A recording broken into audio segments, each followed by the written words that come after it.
if you take the modern world, where people are trying to teach you how to come in and trade actively in stocks, well, I regard that as roughly equivalent to trying to induce a bunch of young people to start off on heroin. It is really stupid. And when you're already rich, to make your money by encouraging people to get rich by trading. And then there are people on the TV, another wonderful place. And they say, I have this book that will teach you how to make 300% a year. And all you have to do is pay for shipping, and I will mail it to you. How likely is it that a person who had suddenly found a way to make 300% a year would be trying to sell books on the internet to you? And it's ridiculous. And yet, I've described modern commerce. And the people that do this all day think they're useful citizens. The advertising agents that invent the lingo. And so in insurance, they say, the two people who shifted from Geico to the Glotz Insurance Company saved $400 each. What they don't tell you is there are only two such people in the whole United States, and they were both nuts. But they mislead you on purpose. And I get tired of it.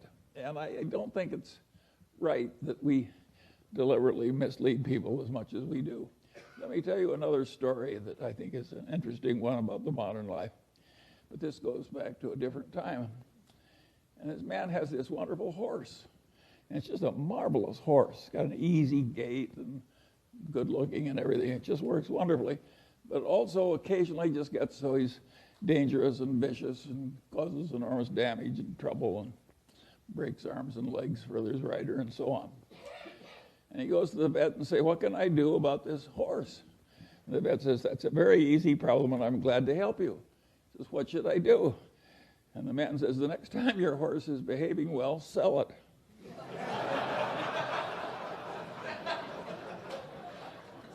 Well, think of how immoral that is. And haven't I just described what private equity has to do? When private equity has to sell something that's really troublesome, they hire an investment banker. And what does the investment banker do? He makes a projection. You can't, I have never seen such expertise in my whole life as is created in making projections in investment banking. There is no business so lousy it can't get a wonderful projection. But is that a great way to make a living, to have phony projections and use it to make money out of people you look right into the eyes of? I would say no. And by and large, Warren and I, we never tried to make money out of stupidity of our dumb buyers. We tried to make money by buying. And if we were selling horse shit, we didn't want to pretend it was a cure for arthritis. And I think it's better to go through life our way instead of theirs. And I think it's always been this way. I think there's always been chicanery. Think of the carnivals, the carny operator. Think how much trickery there is in a carny operation. And people just seek out the weaknesses of their fellow man and take advantage. And you have to get wise enough so you avoid them all. And you can't avoid them if they're in your family. I have no solution to that one.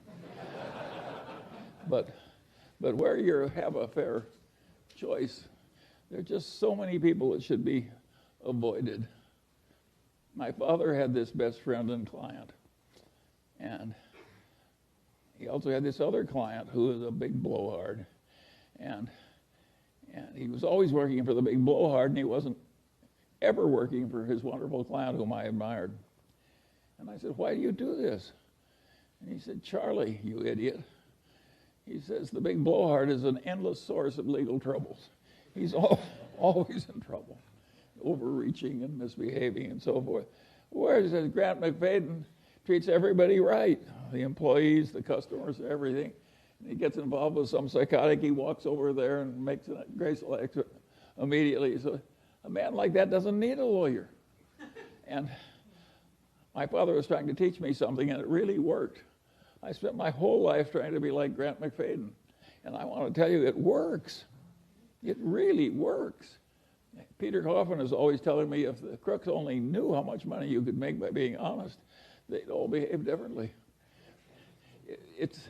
Warren has a wonderful saying I like. He says, you take the high road, it's never crowded.